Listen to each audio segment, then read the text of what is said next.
um digital, ou seja, que o futuro profissional seja um futuro digital. Então, essas 10 mudanças que eu vou falar hoje, que desafiam o pensamento tradicional, eu vou começar com uma que é a base de tudo, que é a conexão distribuída, né? O que significa a conexão distribuída? Para mim, é a base do ser digital. Então, eu tenho uma definição aqui, que é minha, né? O meu princípio fundamental, mas adaptado de uma pesquisa da McKinsey e mais um monte de ideia que as pessoas estão falando por aí, que é o seguinte: ser digital que nos torna capazes de quase instantânea, gratuita e perfeitamente nos conectarmos com pessoas, dispositivos e objetos físicos em qualquer lugar de forma mais distribuída ou descentralizada. Então, quando a gente fala em conexão distribuída, né, que é um conceito que surgiu principalmente com as redes sociais no digital, o pensamento tradicional acha meio estranho. Por quê? Considerando, né, a teoria das redes do Paul Baran, lá de 1964, né, considerando que cada pontinho desse aqui é uma pessoa, né, e que nessa rede centralizada, que a gente está acostumado, né, por exemplo, as mídias de massa, vamos dizer que esse centro aqui é um canal de televisão transmitindo para todas as pessoas que estão em volta dela. E, eventualmente, uma rede até descentralizada, a gente olha para ela e pensa o quê? Numa organização qualquer. Pode ser no nosso tribunal, quer dizer, várias diretorias aqui, ó, como um pequeno hub, né, e pessoas orbitando em volta. Aqui é a mesma coisa, né, pessoas orbitando em volta. Enfim, quando surge, né, a internet e principalmente as redes sociais, essa hierarquia da rede centralizada e descentralizada começa a desaparecer. Esse desenho aqui da rede distribuída, ele é um desenho meio fake, porque como não existe distância diferente entre os pontos, na verdade isso aqui deveria ser um preto todo. Por quê? Porque qualquer ponto está à mesma distância e pode se conectar com qualquer outro aqui. Não tem mais a necessidade de ter um hub.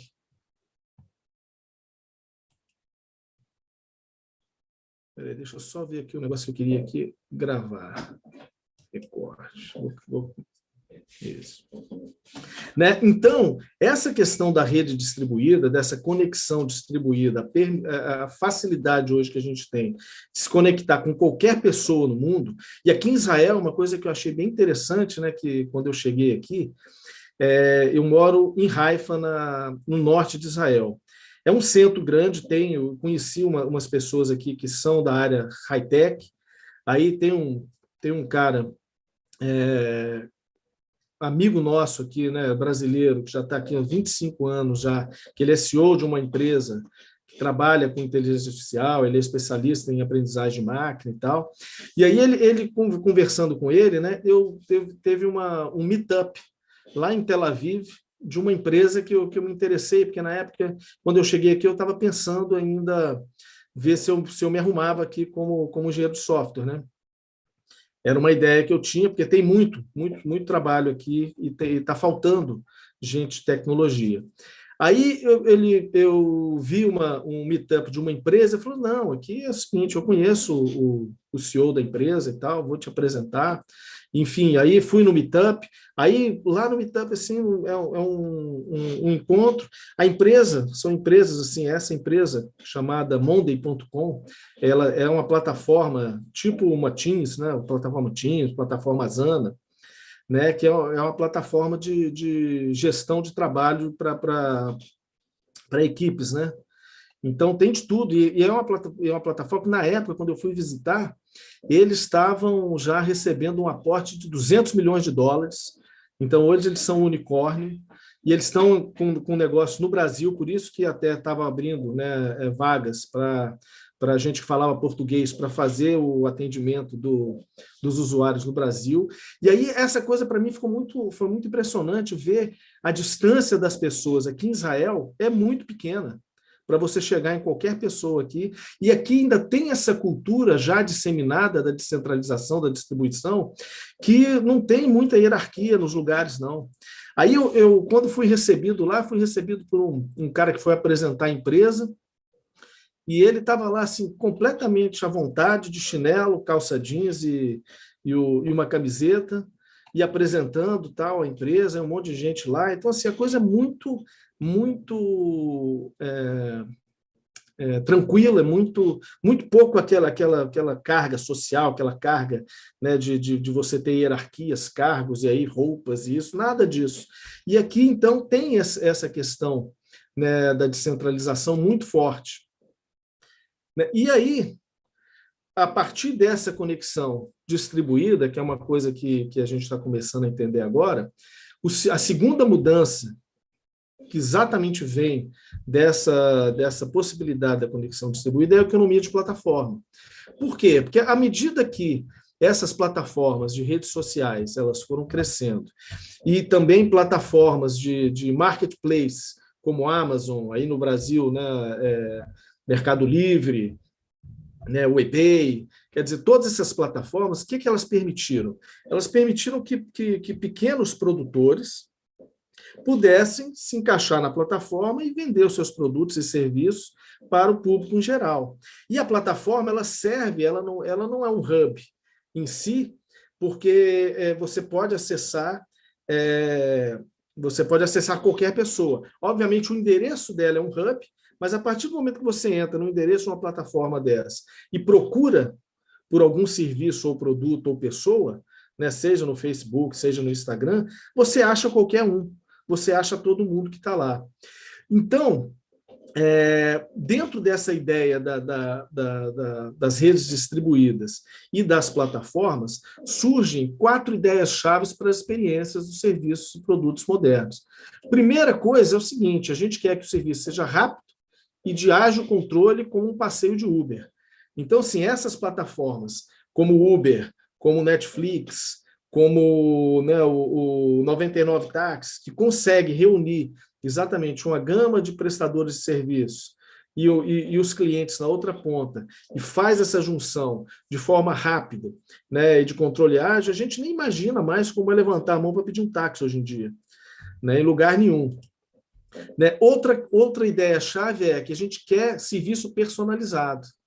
Então, hoje, cada dia que passa, né, a gente está vendo as empresas nessas plataformas, e principalmente agora com a evolução da impressão 3D, né, possibilidades de personalização e customização, né, e participação do cliente para configurar vários componentes de produtos e serviços de uma forma espantosa.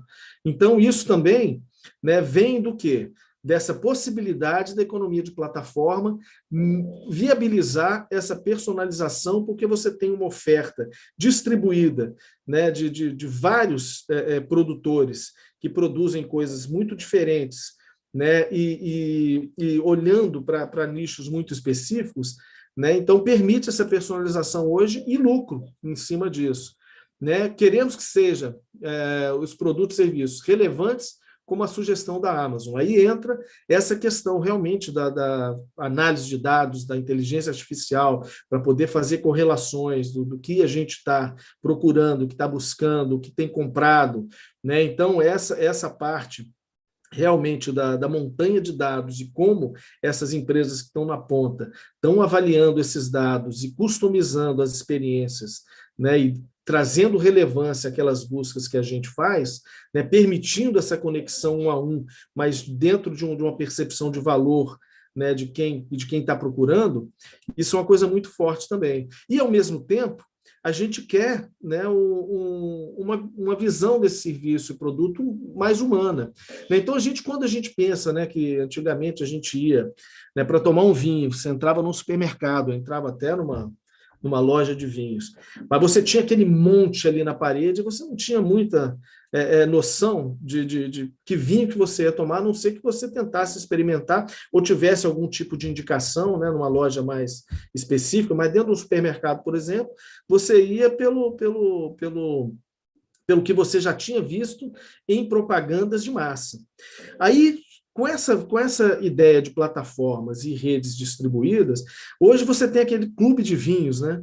Então, são serviços que não são só o vinho, mas é tudo que pode ser acompanhado com aquele vinho. O cara já vem com uma caixa, com os aperitivos, e com o tipo de copo, e com isso, e com a história do vinho. Então, ele passa a ter, né, uma possibilidade de customização. E aí a pessoa até paga mais caro por isso, por essa experiência mais completa, né? E com isso, né, a gente vê que a evolução desse modelo de negócio tradicional, né? Por isso que é difícil hoje o pessoal que ainda está no modelo de produção industrial entender o modelo de plataforma, né, da economia de plataforma, que aqui a gente tinha a fábrica concentrando o meio de produção, né, com uma massa de trabalhadores ali dentro de uma engrenagem, produzindo o máximo possível daquele produto best-seller, né, porque eu tinha que fazer uma propaganda de um produto, né, para uma massa de pessoas que eram diferenciadas, né, e aquele produto tinha que vender muito para justificar a minha produção. Agora não, agora eu não preciso mais empurrar, né, a minha produção para as pessoas. Na verdade, eu tenho que fazer o contrário, eu tenho que puxar elas para dentro da minha rede. Então, o modelo de plataforma permite a participação em massa das pessoas buscando coisas específicas que antes não existiam. Então, essa possibilidade, né, da conexão distribuída junto com a economia de plataforma, né, ela traz, então, uma transição desse mercado de massa para o mercado de nicho. E esse gráfico aqui da cauda longa, ela mostra isso, né? Que mesmo que você tenha um produto aqui nessa faixa azul, né, no mercado de massa, com a venda muito expressiva, quando você entra no mercado de nicho, né, que tem essa cauda mais longa, o valor possível de ser obtido aqui é um valor que está crescendo cada vez mais em detrimento daqueles produtos padrão best-seller. A gente ainda vai ter isso ainda vai ser um modelo. Durante quanto tempo, eu não sei, mas cada vez mais a gente tem possibilidades de obter, né, de vários tipos de produtores aqui que se especializam no mercado de nicho específico, né? Por exemplo, eu já estou há 10 anos falando de uma coisa só, que é a Mindset Digital. Então, eu já estou, desde a época que eu fiz o mestrado lá no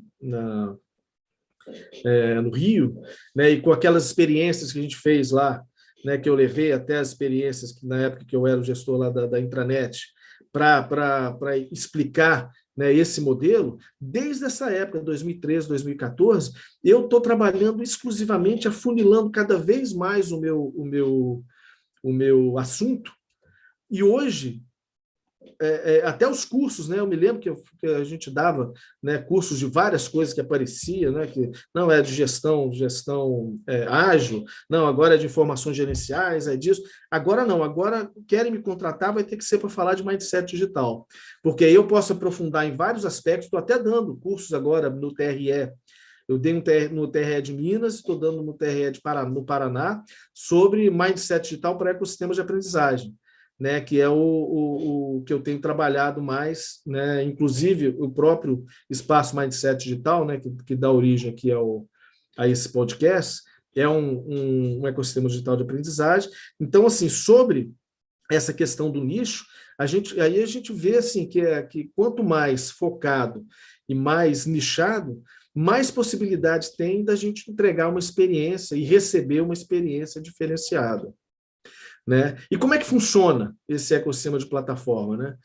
Para quem tem a facilidade, né, de entender como é que eram os sistemas antigamente, né, que conhecia, antigamente os sistemas, esses sistemas que Fabris, né, na época Fabril e até a época que a gente começou, na minha época de desenvolver, eram sistemas proprietários, a arquitetura era fechada. Então, tudo que a gente precisava estava dentro da empresa, as equipes eram internas, tinha uma questão até de uma forma de tornar aquilo, né, o mais fechado possível, o segredo ali para melhorar a performance. Então, o produtor do sistema, ele tinha um controle maior sobre a qualidade e a confiabilidade, e o foco era no valor específico do core business do que ele entregava.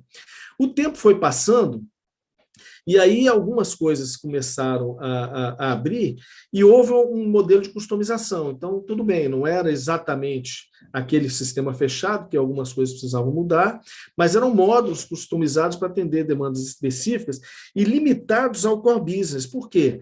Porque se você não tem uma demanda muito forte, muitas vezes não justifica você desenvolver uma feature, um novo sistema, se a base de usuários, ou seja, o custo-benefício for muito ruim, né? E aí o que aconteceu? Com o tempo, né, esse modelo de plataforma começou a surgir e começou a surgir essa questão das interfaces de programação de aplicativos, as APIs. Então, os vários sistemas foram evoluindo para quê? Para ter um core, que é esse aqui em azul, mas possibilitar a conectividade com outros componentes, já não só produzidos internamente, mas produzidos fora também. Então, aqui na época foi o boom, né, daqueles softwares livres, né, de plataforma de software livre, que aí você tinha um conjunto enorme de desenvolvedores produzindo esses pequenos componentes aqui, que se integravam ao pacote central da plataforma, né, e abrindo cada vez mais a arquitetura, até que a gente chega hoje no modelo de plataforma mesmo de arquitetura aberta, onde você tem, né, uma orquestração desses recursos, sejam produzidos internos ou externamente, já tem modelos, né, de integração desses componentes para poder produzir as funcionalidades. Tanto é que hoje a gente vê que a Amazon tem sido, né, a empresa mais valiosa do mundo, principalmente não pelo e-commerce dela, mas pelo modelo de criação e desenvolvimento de plataformas que ela atingiu, que agora ela oferece esse modelo de plataforma em nuvem para outras empresas criarem plataformas dentro da estrutura da Amazon, que é o AWS, né, que eu esqueci a sigla, mas esse AWS são serviços, né, oferecidos pela nuvem da Amazon, que tem uma pancada de componentes que você pode disparar e conectar a sua plataforma à medida que a demanda aparece. E como você tem milhares de programadores e desenvolvedores desses componentes, é uma brincadeira de Lego. Hoje, então, ao invés de você ter que sair do zero e desenvolver um sistema proprietário, hoje você brinca de Lego, né, com os componentes disponíveis na plataforma. Esse modelo, então, permitiu o quê? Uma outra mudança, né, que foi o surgimento das startups, né, que nesse modelo, que elas usam essas plataformas, elas praticamente começam, né, buscando um modelo focado num problema específico, mas buscando escalar, né? O que é uma startup? Um grupo de pessoas à procura de um modelo de negócio inovador, repetível e escalável, trabalhando em condições de extrema incerteza. Essa incerteza ela é possível por quê? Porque eles estão baseados hoje em dia, quase todas as startups, na economia de plataforma. Então, eles começam e absorvem dentro da plataforma e acabam construindo o que eles precisam construir de core business do modelo deles, é um pedaço muito pequeno e específico para resolver um problema, porque todo o resto a plataforma já oferece todos os softwares de segurança, de armazenamento, de conectividade, isso tudo já está dentro da plataforma. Então, eu preciso fazer alguma coisa muito específica para resolver um problema, né, ou propor uma solução específica de um problema e que seja inovador, repetível e escalável. E isso é muito difícil de quem está, né, ainda no modelo tradicional de pensamento, entender como é que pode uma empresa sair do zero a 1 bilhão, às vezes, em menos de 1 ano, 2 anos. Né? Isso é uma coisa difícil de entender quem não consegue pensar nesse modelo de plataforma escalável. Quando a gente lembra do Angry Bird, que foi um dos primeiros, né, joguinhos de celular, que estava em todos os celulares e eram de graça, só para derrubar os passarinhos lá, né? Você jogava uma pedrinha ou jogava um passarinho e derrubava alguma coisa. Em menos de 1 ano, eles já tinham mais de 500 milhões de usuários. Aí, quando eles passaram a cobrar $1 por ano para usar né, um nível a mais do que aquele joguinho grátis, ele foi de zero de rentabilidade, né, de zero de caixa, a 500 milhões no instante, e 1 bilhão logo em seguida.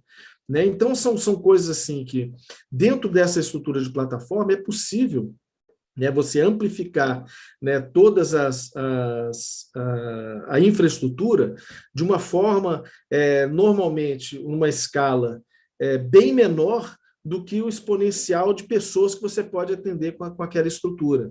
Então, você não tem, hoje em dia, muito gasto com estrutura. Por exemplo, eu, para montar a minha estrutura, né, de ter hoje, eu tenho uma ferramenta de gestão de conteúdo, eu tenho uma ferramenta de gestão de cursos, eu tenho a ferramenta de gestão de e-mail marketing, né, tudo isso dentro da minha plataforma. Trabalho com plataformas conectadas de colaboração, como o Miro, de gestão de projeto, como o Asana, tudo isso de uma forma quase gratuita, baratíssima.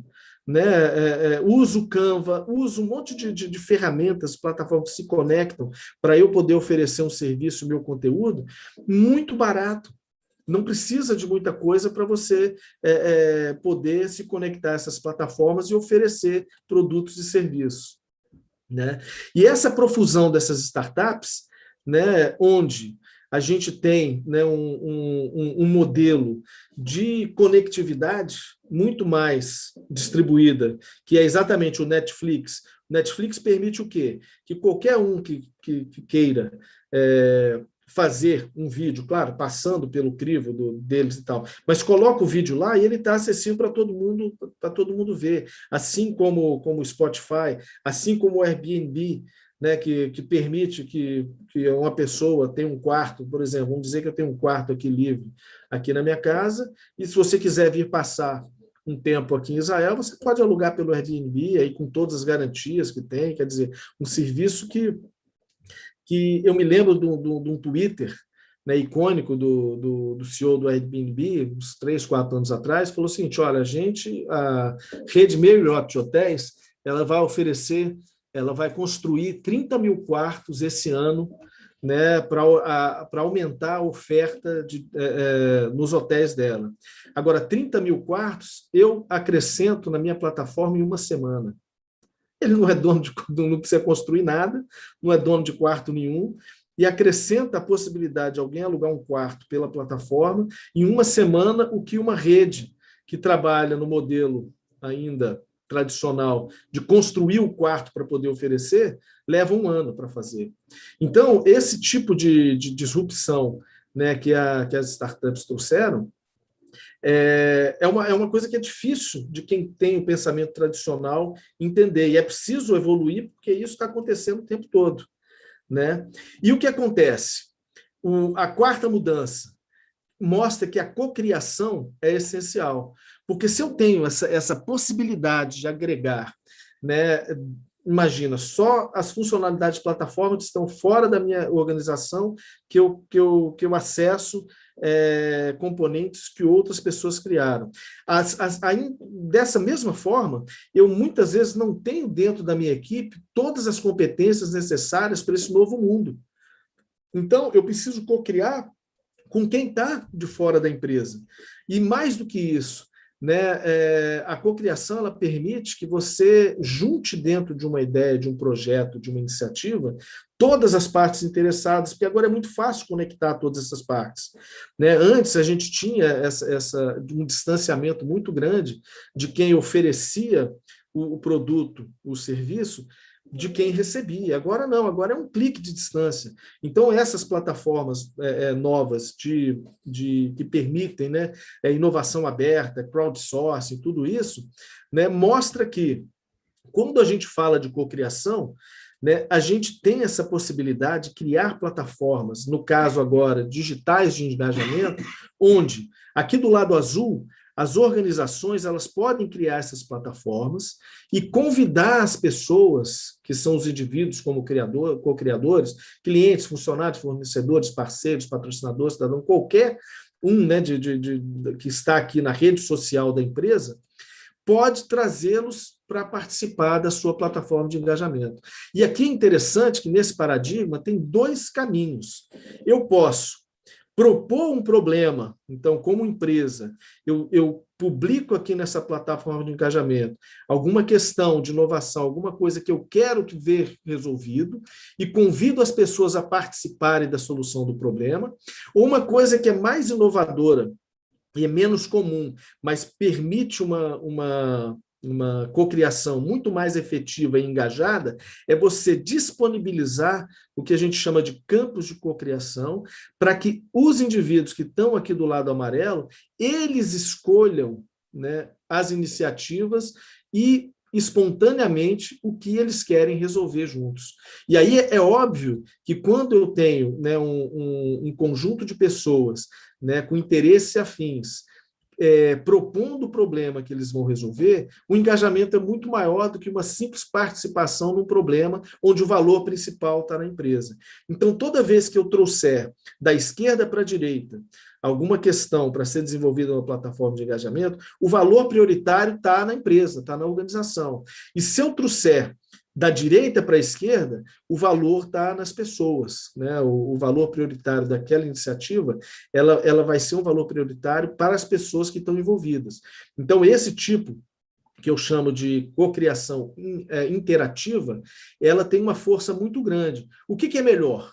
Não sei, eu acho que as duas cabem, né? São dois modelos que cabem e que são muito diferentes do que aquele modelo industrial. Por quê? Porque agora as pessoas não são mais parte de uma engrenagem, como eram no sistema produtivo linear de produção em escala. Eles são uma força cada vez mais diferenciada de inovação e cocriação de valor. Então, é óbvio que pessoalmente aqui, cada um, com a sua singularidade, com a sua autenticidade, tem um valor completamente diferente dentro de uma plataforma digital de engajamento. Né? E o que é esse paradigma da cocriação? Ele tem um texto aqui enorme, mas eu acho que vale a pena ler, porque ele descreve exatamente o que eu falei agora. Então, é desenhar intencionalmente qualquer plataforma de engajamento para permitir uma variedade de novos ambientes de interação personalizada, ao articular os ecossistemas com recursos e competências de cocriação provindos de arquiteturas e sistemas de gestão das empresas, para permitir e apoiar a criação do valor individual, tanto para o contexto pessoal quanto para o contexto social, cívico, empresarial, ambiental, e que os indivíduos são inseridos juntamente com as partes interessadas, criando conexões com a qualidade de experiências humanas reais de engajamento por meio da plataforma, gerando resultados valiosos, utilizando o aprendizado experiencial, insights em tempo real e conhecimentos criados de forma acelerada. Para o quê? Co-desenvolver experiências humanas de valor das partes interessadas, que expandam a riqueza, a saúde e bem-estar na economia, na sociedade e construam um novo capital estratégico para as organizações. Então, isso aqui é um conceito que pode parecer complexo assim na primeira vez que a gente vê, mas é o que está acontecendo.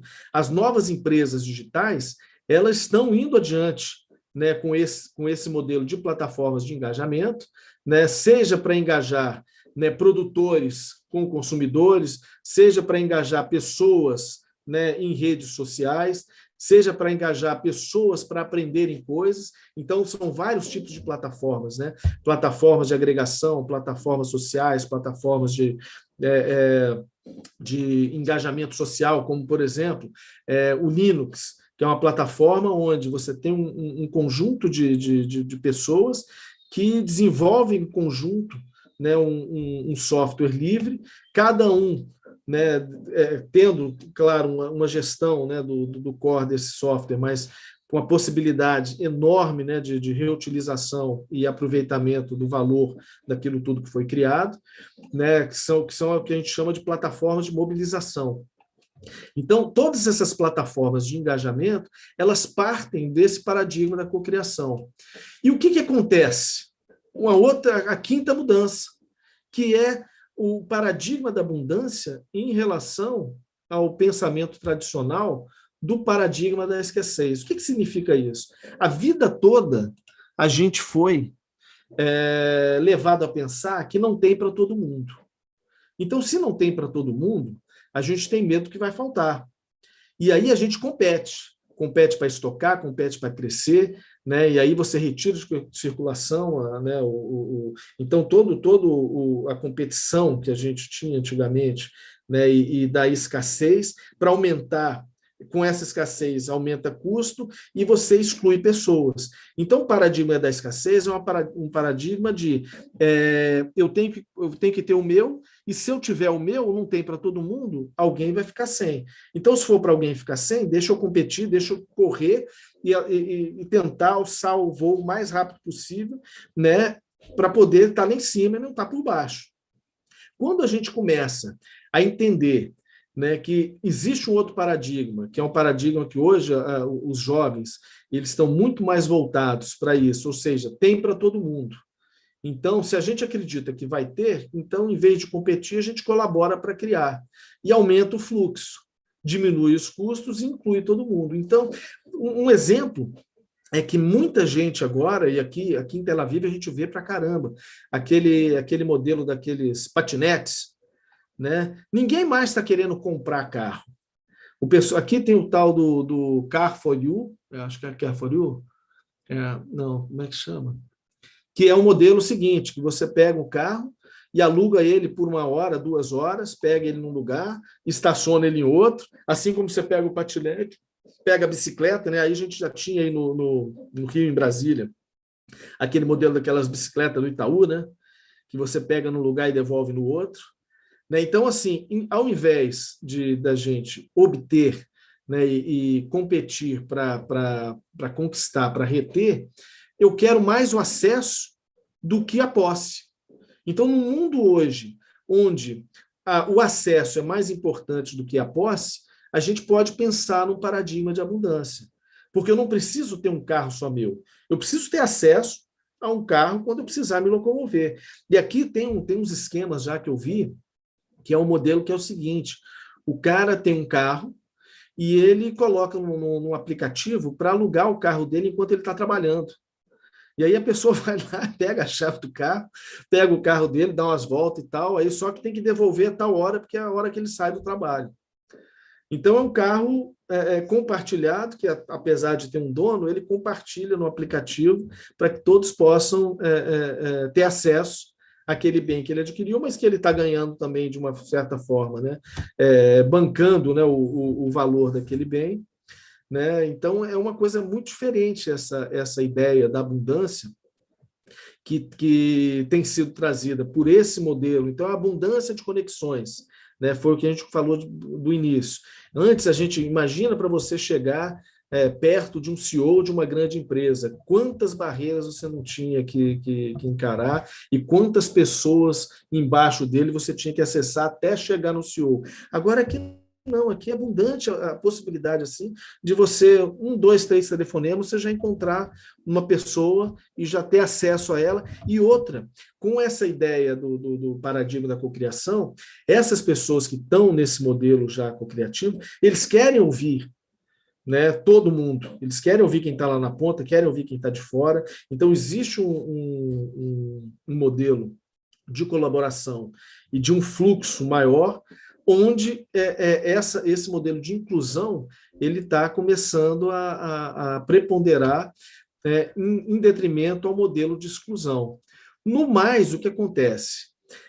Isso, a própria tecnologia, né, e a gente vê que aí eu acho que é a próxima mudança, deixa eu ver se é essa mesmo.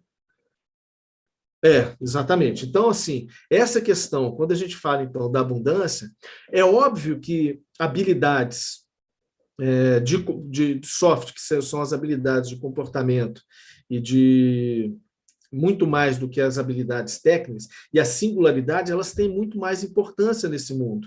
Né? Um mundo de fluxo, né? Um mundo de abundância, onde você pode se colocar, você não está competindo mais com outras pessoas, num sentido literal de ou ela tem o cargo ou eu tenho o cargo. Não. Agora, como eu posso cocriar, se eu tiver minha habilidade e minha singularidade, eu posso contribuir de uma forma que ninguém mais pode.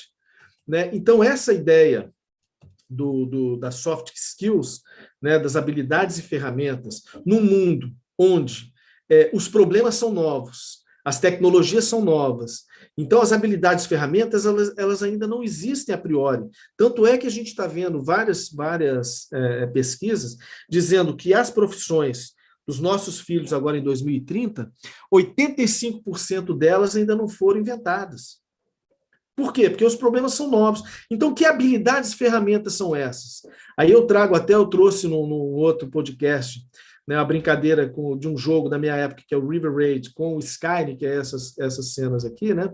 Que as habilidades e ferramentas hoje, elas são desenvolvidas e construídas a partir do momento que a gente tem contato com o problema. Então, a gente não tem ferramenta pronta, não tem habilidade pronta. A gente precisa construir e desenvolver isso à medida que o problema aparece. Por quê? Porque cada dragão é diferente um do outro. Né? E esse dragão aqui, por exemplo, eu preciso ir para o laboratório, montar uma poção, para depois fazer um outro tipo de coisa, para lançar um feitiço e uma flecha especial para matar o tal do dragão. Ou seja, os dragões que estão vindo no meio corporativo não são mais aqueles problemas que já são conhecidos a priori, né? São problemas novos. Então é preciso de habilidades e ferramentas novas. Por isso, né, que aqui já o importante, né, dentro dessa perspectiva de habilidades e ferramentas, é você jogar em primeira pessoa. Então, o máximo desses jogos é sempre jogar em primeira pessoa. Por quê? Porque o jogo digital agora já não é mais só dentro do universo do trabalho. Eu estou em primeira pessoa porque eu estou nas redes sociais, em conexão com as redes de trabalho, com todo tipo de rede que eu acesso, eu sou uma pessoa só. Né? E isso faz uma diferença em termos de reputação, de credibilidade, de autoridade. Né? Então, esse reconhecimento, né, e essa singularidade que me permite co-criar dentro de plataformas, de uma forma totalmente distribuída e de uma forma singular e pessoal, né, faz com que isso seja cada vez mais importante. E aí a gente vê, né, que o Fórum Econômico Mundial, né, falando dessa quarta revolução industrial, destacou esse quadrinho aqui de soft skills, hard skills. Então, inteligência interpessoal e humana, colaboração, comunicação, criatividade, pensamento crítico, empatia, né, skills, né, perfis de habilidades de crescimento, adaptabilidade, resiliência, mentalidade global, agilidade de aprendizagem, isso tudo vai ter cada vez maior importância. Por quê? Porque isso aqui é o que me permite encarar um novo problema e desenvolver as habilidades e ferramentas para poder lidar com ele junto com outras pessoas, co-criando isso em plataformas digitais de engajamento. E, obviamente, essas hard skills, ou seja, as habilidades mais concretas e técnicas, todas elas estão já voltadas ao meio digital. Então, eu preciso ter fluência digital, interação, conectividade, design digital, alfabetização de dados, ciência de dados, insights para ação, enfim. Nós estamos vivendo um momento, e cada dia que passa, totalmente digital. Depois da pandemia, então, não vai voltar ao que era antes, nunca mais. Né? Então, mesmo que a gente trabalhe de forma híbrida, o modelo digital, ele impera. Por quê? Porque por todas essas coisas que a gente falou até agora, todas essas mudanças que o digital trouxe, né? E principalmente a economia de plataforma, não nos permite mais, né, ficar parado no tempo e não embarcar no mundo digital. E aí entra, né, a sétima mudança, né, que é a inteligência artificial. E aí a inteligência artificial assusta muita gente. Mas por que assusta? Né? Porque só vai assustar quem não for singular e quem não tiver a capacidade de co-criar nessas plataformas. Então, a inteligência artificial, ela vai trabalhar lado a lado com as pessoas. Né? O algoritmo, ele não necessariamente tira o emprego, ele modifica. Vai tirar o emprego de quem? De quem não se reciclar. Quem não avançar para o pensamento digital, para o mindset digital, não vai ter mais espaço. Então, tem uma situação aqui, ó, que eu vi numa pesquisa, né, que esse israelense aqui, né, Yuval Noah Harari, que é um pensador aqui israelense, que tem alguns livros falando sobre essa questão do século XXI, né, do digital, que ele cita um exemplo que as Forças Armadas dos Estados Unidos passaram a usar drones na intervenção da Síria. Só que para cada drone é preciso 30 pessoas capacitadas nessa tecnologia e para analisar os dados coletados pelos dispositivos, mais 80 pessoas. Então, quer dizer, obviamente, aqueles trabalhos mais repetitivos, trabalhos que você pode juntar um checklist para fazer, a máquina vai fazer muito melhor no seu lugar. Mas trabalhos que demandam, né, análise, né, um pensamento sistêmico, né, criatividade, né, toda essa parte que explicitamente que não é um trabalho autônomo, né, que fácil de ser automatizado, ele vai vigorar e vão aparecer os trabalhos para todo mundo que tem aí o perfil, né? Por isso que dentro dessa ideia, né, uma coisa também que não passa, que é outra mudança que o digital trouxe e que o pensamento tradicional ele tem dificuldade de entender, que é a liderança empreendedora.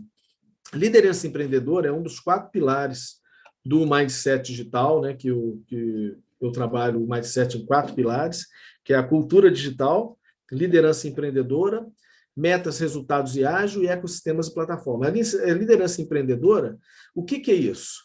Na verdade, é o quê?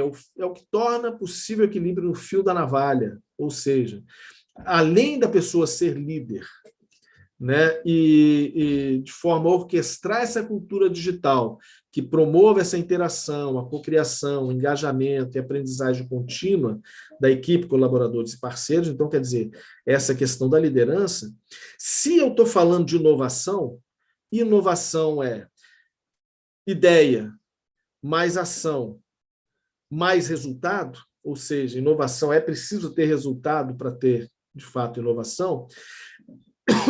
Esse resultado, né, dentro da inovação, é preciso empreender para obter resultado. Então, o líder de hoje, ele não basta ser um líder que orquestra, ele tem que arriscar e empreender para inovar. Então, dentro dessa ideia, né, de ser ágil, inovador como empreendedor e, ao mesmo tempo, hábil como um verdadeiro líder para orquestrar a cultura digital, né, que promove interação, cocriação, enfim. Não é uma coisa trivial, né, você trabalhar hoje com liderança, porque você precisa liderar as pessoas, ou seja, fazer toda essa orquestração da sua equipe, da cultura, da interação, da cocriação. Você precisa liderar para o futuro, que o futuro é digital, então você precisa entender como inovar e fazer diferente para entrar no mundo digital, e você precisa, para isso, gerir para o resultado, ou seja, para que inovação aconteça, eu preciso ter essas 3 dimensões da liderança empreendedora. Né? E aí a gente pega eu fiz esse quadrinho aqui para a gente ter uma ideia, né, de como esse equilíbrio é complicado, porque se o poder do empreendedor é fazer, o líder influencia. Então, muitas vezes, o que acontece? O cara que é mais empreendedor, ele quer fazer logo, mas ele precisa influenciar as outras pessoas, porque nada se faz sozinho hoje em dia. Né? A gente viu que todo o modelo, né, de distribuição, de plataforma, né, de cocriação, é preciso você ter um conjunto de competências e perfis diferenciados, porque os problemas são novos, e você precisa fazer, mas em conjunto com todas as pessoas. Né? A principal virtude do líder é a moderação, enquanto a virtude maior do empreendedor é a coragem. Então, você tem que equilibrar entre essa questão de ser corajoso, de arriscar, de errar, de empreender e de inovar, mas, ao mesmo tempo, agir com uma certa moderação para que você possa puxar no mesmo ritmo, no mesmo barco, as pessoas que estão junto com você, a sua equipe e as pessoas envolvidas, né, todas as partes interessadas no projeto. O líder, ele é muito mais sensível ao risco. O empreendedor é mais tolerante, enfrenta melhor essas situações sobre as quais não tem muito controle. Então, a gente tem uma noção, né, do líder tradicional, aquele do regime de comando e controle. Então, só que hoje, quando a gente fala em inovação é arriscar. Você tem que arriscar, você não pode ser avesso ao risco. E isso é complicado para aquele líder mais sensível ao risco. Por quê? Porque ele começa a perder o controle, né, no momento que ele empreende. Mas ele precisa empreender porque senão ele não inova. E aí, esse equilíbrio, ele precisa ser muito bem trabalhado pelo líder. Então, o líder avalia, pondera, busca o consenso para a ação coletiva, o empreendedor age rapidamente. Então, é preciso equilibrar isso também, porque ainda que você tenha, né, uma equipe que você possa, tenha, né, que fazer essa orquestração, hoje em dia as coisas são muito ágeis e rápidas, você precisa decidir rapidamente, precisa agir rapidamente para errar rápido para poder corrigir. Né? E aí, com isso, como ele age mais rapidamente, ele erra mais. Por isso que o empreendedor aprende mais que o líder e faz acumular mais conhecimento, por conta dos erros que ele comete à medida que ele arrisca e busca a inovação. Né? Então, essa questão da liderança empreendedora traz uma outra coisa aqui, que é uma novidade em termos de pensamento tradicional, que é você, como profissional, agora precisa trabalhar a sua marca pessoal, o que eles chamam de personal branding. Por que isso? Né? Isso agora, depois que a gente viu todas essas mudanças, talvez fique bem claro a necessidade de uma marca pessoal. Por quê? Ou você é a marca ou você é a mercadoria. Ou você se encaixa nesse mundo da plataforma como uma pessoa co-criadora, singular. Em muitos aspectos, você vai ter que ser líder em determinados projetos, um líder empreendedor. Né? Então, você precisa desenvolver essa marca, ou então você é uma mercadoria que exatamente ainda está na linha de produção de alguém que vai te embutir ali durante não muito tempo, até que a inteligência artificial venha e te substitua. Então, essa marca pessoal, como diz o Jeff Bezos, é o que as pessoas dizem sobre você quando você não está na sala. Então, é preciso que a gente cuide dela para certificar que eles estão dizendo alguma coisa boa. Né? Então, eles chamam aqui de personal brand, uma estratégia usada para criar presença e autoridade, influenciando determinado grupo através de sua história, conhecimento e visão de mundo. Então, esse personal brand, dentro do mundo digital, é criar presença e autoridade em suas redes de trabalho, em suas redes sociais, né? E apostar nisso, né? Você escolhe os assuntos que você quer relacionar à sua marca pessoal. Você foca na mensagem que realmente faz sentido compartilhar com sua audiência. Então, hoje em dia, que todas as empresas estão buscando as pessoas, através das redes sociais, para oferecerem cargos e posições, é preciso pensar em você como uma marca, não é mais aquela história de uma marca ser ou de uma empresa ou de uma celebridade. Por quê? Porque essa criação da presença e da autoridade dentro das suas redes é que vão permitir que você seja visualizado como uma pessoa singular que pode cocriar valor de uma forma específica, num determinado nicho e num determinado com um conjunto de competências onde você está fora daquela curva mediana. Então, é óbvio que para você desenvolver, né, a marca pessoal, você não pode ser generalista demais. Você precisa desenvolver algumas competências, poucas que são, mas que você entenda que elas vão te ajudar a resolver problemas que te interessam. Então, essas competências têm que ser aquelas no que você é bom e naquilo que você também gosta de fazer, porque como você vai ter que estar estudando e aprimorando, né, e desenvolvendo habilidades e competências, como a gente viu, o tempo todo, porque os problemas novos vão surgir, você precisa ter essa força de se reinventar o tempo inteiro, é preferível que você se reinvente em competências que são caras para você, que você gosta daquilo e que você faz bem. Então, hoje, essa ideia da marca, do personal brand, ela faz com que aquela ideia antiga de gestão por competência, onde, para eu poder estar num determinado cargo, eu preciso superar os meus gaps de competência. Hoje em dia já não se pensa mais assim. Eu não quero saber do que eu sou ruim e melhorar no que eu sou ruim. Na verdade, eu quero ser cada vez melhor naquilo que eu já sou bom, para ser excelente, porque naquilo que eu sou ruim vem outra pessoa e cocria junto comigo, e ela vai ser muito melhor do que eu, e os dois juntos vão ser excelentes. Então, esse ponto aqui é o cerne de todo esse conjunto de podcasts que eu estou fazendo, né? Que é você tentar projetar né, a partir da obtenção desse mindset digital, projetar sua carreira no mundo digital daqui para frente, passa exatamente por essa questão. Que competências eu quero e vou desenvolver, que problemas que eu vou associar a essas minhas competências para que eu possa desenvolvê-las, né? Para que problema que eu vou resolver, que aspecto que eu vou entrar, para ser realmente fora da curva e não simplesmente mais ou menos em um monte de coisa. Porque mais ou menos um monte de coisa, se eu tenho hoje a possibilidade, né, como empresa, de trazer força de trabalho de qualquer lugar do mundo, porque essa conexão é distribuída, eu tenho acesso a qualquer pessoa, eu posso pegar o melhor, por que eu vou pegar o mais ou menos? Então, cada um tem que ser o melhor que puder naquilo, o melhor de si mesmo. Né? Acabou aquela história, né, de você ser um quebra-galho, um monte de coisa, e ser valorizado por isso, né, de ser o especialista em generalidades, e ser valorizado porque, poxa, cai aqui, tá, o cara resolve, não, mais ou menos, mas ele está resolvendo, ele está... Isso agora, com essa visão digital, economia de plataforma, inteligência artificial fazendo o que é básico e o que é repetitivo, né, problemas novos tendo que ser solucionados e evoluções em mercados por conta desse surgimento dessas startups que, de repente, varrem um determinado mercado. Você precisa estar sempre, né, up to date com aquilo que você é de melhor. Então, dentro dessa perspectiva do mindset digital, que é o que a gente está falando aqui, isso aqui é fundamental. Por quê?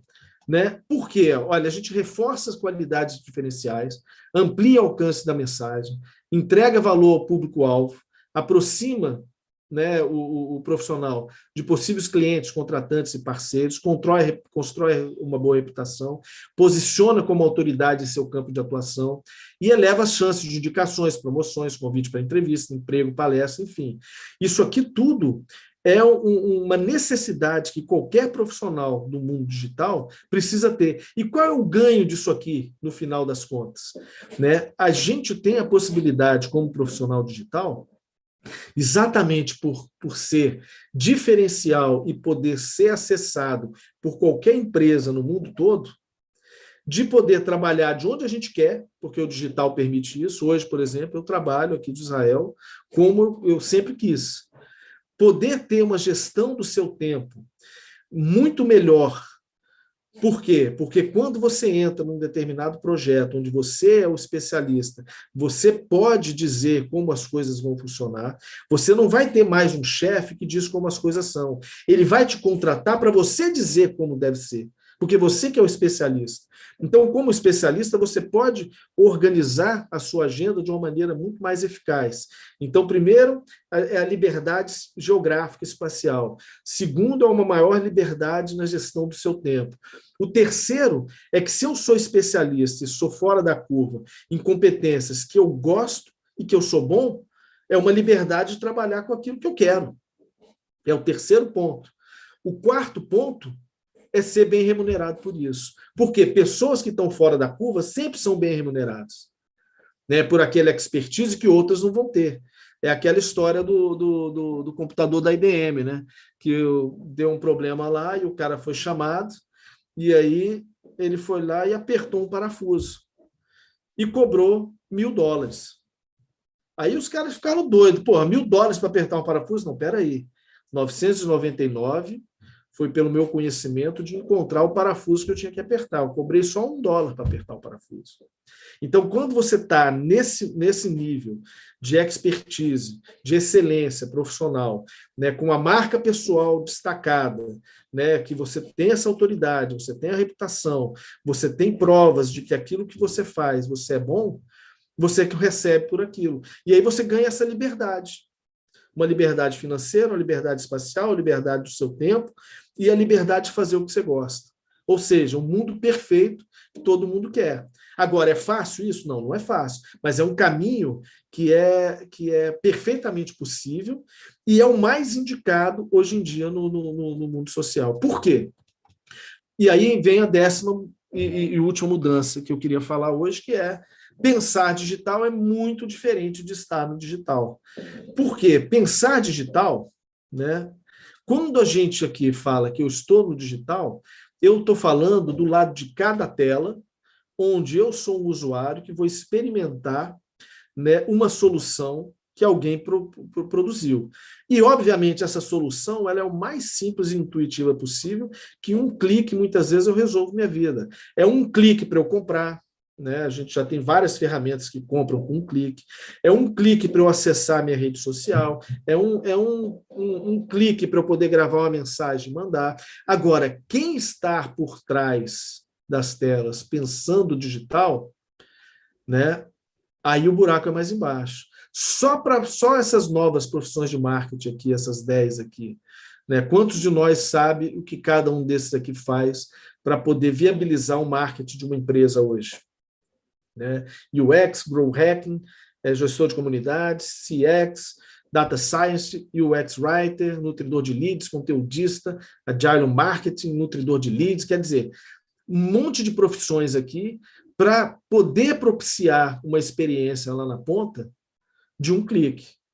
Então, se a gente pega, por exemplo, né, esses termos aqui, que estão muito up-to-date aqui com a nossa realidade digital, quantos desses termos a gente realmente sabe o que significa e em quantos desses a gente é capaz de realmente se destacar? Muito poucos, mas todos esses são importantes, de uma forma ou de outra, em algum momento, dentro dessas organizações digitais. Então, é óbvio, se eu for especialista num teminha desse só, mas tiver um diferencial muito grande nesse tema, onde as empresas vão precisar, né? E quem são os grandes especialistas desse tema? Vão ser muito poucos que vão ter a coragem e a dedicação de se destacar acima dos outros. Então, esse é um trabalho, né, que permite, né, hoje em dia, com a quantidade de opções e possibilidades que a gente tem, a gente precisa descobrir, né, o nosso propósito. Ou seja, é um momento para pensar digital de fazer um reboot pessoal. Um reboot de quê? Entender nossos princípios, nossos valores, quais são as nossas prioridades, descobrir métodos para poder desenvolver, né, as nossas competências, nos conectarmos com as pessoas e empresas, de forma a apresentar a nossa expertise, a nossa excelência em determinados princípios, né, com singularidade, e agir por propósito. Porque se eu não tiver um propósito, eu não consigo dar consistência a isso aqui tudo. Eu não consigo ser consistente e continuar crescendo e continuar aprendendo. Então, quando a gente coloca, né, esse gráfico aqui, né, que o professor Buzzarello colocou aqui, um negócio bacana aqui, que eu posso até desenvolver competências aqui no horizontal, competências técnicas, mas enquanto eu não mudar meu mindset, minha cultura, voltado agora para a cultura digital, para o meu personal brand, para todas essas, né, 10 mudanças que eu falei, desde a conexão distribuída, como é que chama? A economia de plataforma, né? Todas essas que eu falei aqui hoje, que agora eu teria que voltar aqui e listar todas elas, né? Eu preciso desse mindset e cultura para realmente ter um crescimento profissional e pessoal, né? E continuar aprendendo competências, sim, mas que competências? Técnicas, aquelas que me levem ao meu propósito. Porque aí eu vou ter consistência, eu vou ter singularidade para poder realmente oferecer valor nas redes com as quais eu me conectar. E aí eu não preciso mais ser empregado, eu não preciso mais ser empreendedor apenas, eu posso ser empregado, eu posso ser empreendedor, eu posso ser prestador de serviço, desde que eu tenha, né, esse diferencial reconhecido pelo mercado, eu posso me conectar de várias formas. Né? E aí tem, né, algumas ideias aqui, né? Encontre um nicho, injete personalidade na sua marca pessoal, crie a sua identidade de marca, crie e redesenhe seu site. Né? Então tem todo, né, crie o conteúdo e uma estratégia social, né? Participe, né, de blogs de convidados, ou seja, espalhe, né, a sua mensagem na rede, procure mentores. Então, tem uma série de coisas que a gente pode fazer e deve fazer para construir esse brand, para poder. Mas primeiro a gente precisa encontrar o propósito. né? Então, dentro dessa série, né, e mais para frente, né, provavelmente em dezembro, eu vou abrir uma turma, né, do curso que vai trabalhar exatamente, né, os 4 pilares do Mindset Digital, que são cultura digital, liderança empreendedora, ágil, metas, resultados e ágil, e ecossistemas e plataformas, com que intenção? Com a intenção de fazer esse reboot pessoal e com um plano de trabalho para você projetar o seu futuro profissional. Então, essa é a ideia, isso é o que eu tenho feito já há alguns anos. Então, Aldenir, desde a época que eu saí do Rio, eu tenho trabalhado exatamente nesse reboot, né? E agora eu estou chegando num ponto onde eu estou, né, quase conquistando as liberdades todas. Ainda falta ter mais consistência em algumas delas, mas a liberdade espacial eu já consegui.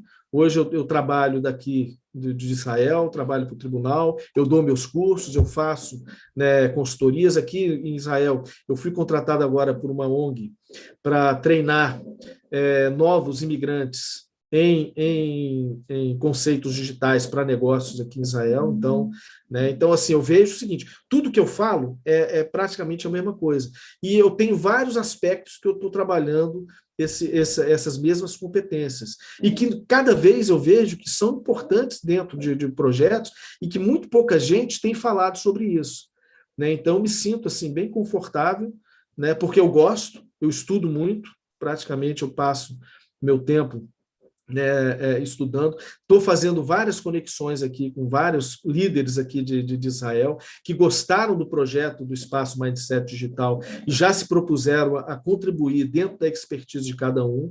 Então, eu tenho dentro desse projeto meu de Mindset Digital, do Espaço Mindset Digital, a gente tem esse primeiro momento, que é promover esse mindset, a cultura digital, para que as pessoas possam fazer esse reboot pessoal e projetar a sua carreira.